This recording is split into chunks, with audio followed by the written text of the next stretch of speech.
So guys, the information about this is like everywhere and everyone's panicking. People are saying, well, AI is going to replace jobs, and some people are even like dating AI, and AI is going to take over the world. And I mean, there's so much information about it, and everybody's hearing about it that maybe we should all prepare for an apocalypse. And we all forget that all we really have to do is take a breather, take a step back, and ask the simple question, well, what exactly is AI? Today, we will be delving into that and figuring out what are the shortcomings of AI and what are its benefits. So a good place to start might be, well, in the actual name, artificial intelligence.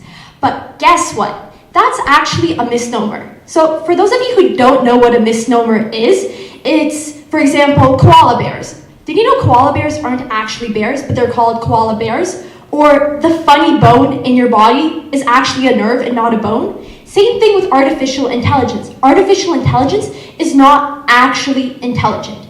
So the definition of intelligence is being able to learn and understand information. But artificial intelligence doesn't understand what it does. Thus, it's not intelligent.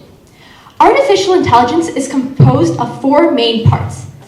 The first part is foundational software, then it's source indexation, a random generator, and finally, it is the ability to make analogies. Now, for those of you who think I'm speaking gibberish, just wait a sec, I'll explain it. So let's start with foundational software. So first, there was no AI, and then there was AI. So something must have happened in between, right?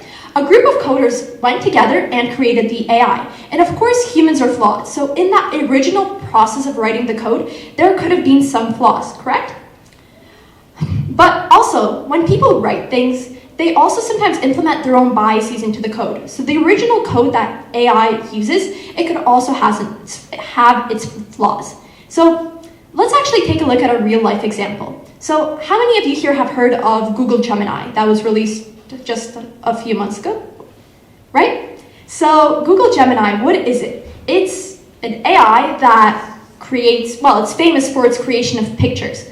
What exactly is related to the creation of pictures? So people found that the AI doesn't want to create pictures of Caucasian males, no matter what you input it in. So first they're like, okay, can you create a picture of a Viking? And guess what? We had Chinese Vikings, we had Black Vikings, we had no Caucasian Vikings. So then people turned it into a game. They tried to see, is it possible to have AI create a Caucasian male? They even started inputting things like, can you create a picture of a pope?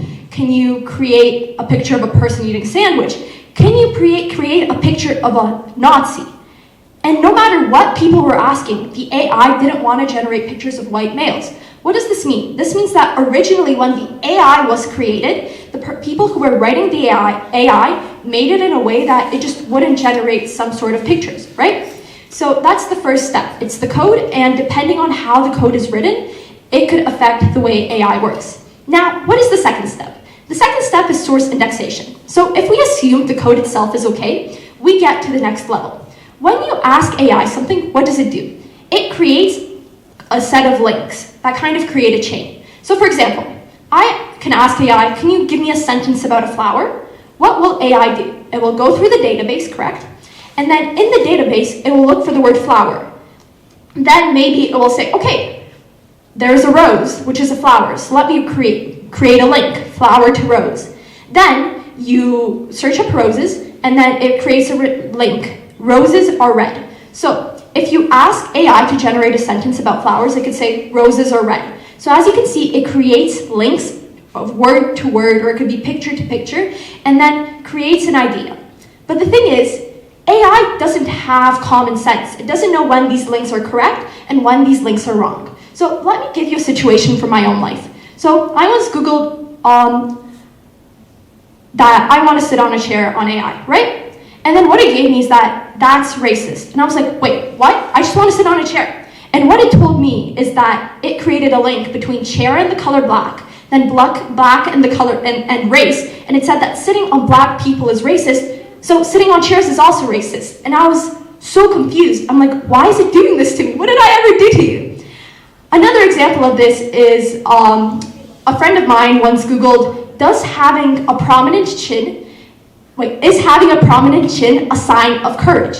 And AI said, yes. So then my friend was like, well, why did you say that? And AI said, there's this book by Jack London called White Fang, where there's a dog that has a prominent chin, and it was courageous. So thus, having a prominent chin is courageous. As we can see, as humans, we're probably like, wait, if a dog is courageous, what does this have to do with me? But AI doesn't think. It creates links and then provides you with information. So as you can see, if the analogies that are created are wrong, then the information it gives you can also be wrong. Okay, let's pretend, it created the links correctly, right? But there are multiple links. So it has to choose what source to get its information from. So let's imagine all of you created a website, and on all your websites you said 2 + 2 = 4, correct? Except you. You said that 2 + 2 = 22. So I'm AI, I can't think. What I do is I take information randomly, and usually I would take the information from all of you, but maybe one day I'll take it from the source where it's 2 + 2 = 22. So as we can see, the random generation part of AI can be quite troublesome, because AI can't think of when something's right, when something's wrong. It just takes information from the internet. So yeah, that's random generation. And the last thing that AI can also do is create analogies. What does this mean? That means, imagine we are in Lake Wilcox, right? And you take one step forward. If you take one step forward, you're not going to drown. Then imagine you take a second step. You're also not drowning. 10 steps, 15 steps, 20 steps, 25 steps, you're still not drowning. So what does AI assume? AI thinks, okay, well, you took a few steps, you didn't drown, so maybe if you take 500 steps, you won't drown either. Maybe you can even cross the entire lake. So AI creates analogies, but it doesn't think rationally about them, which means sometimes it could lead to making silly mistakes. Another example of when it used analogies improperly is in a famous case that happened last year. So what happened last year is that there was this guy named Roberto Mata who wanted to sue an airport airline. So he asked his lawyer to find cases where someone sued the airport and won. And AI was like, well, I found some similar cases online, so I'm just going to create my own case from nowhere. It used analogies and created its own case, which was obviously wrong. It didn't exist. So as we can see, AI can't really think. It's a combination of, first of all, the initial code that was inputted. Secondly, it creates links and kind of analogies. Thirdly, it randomly generates a website to get its information from. And fourthly, in order to create patterns, it just assumes things that might not necessarily be true.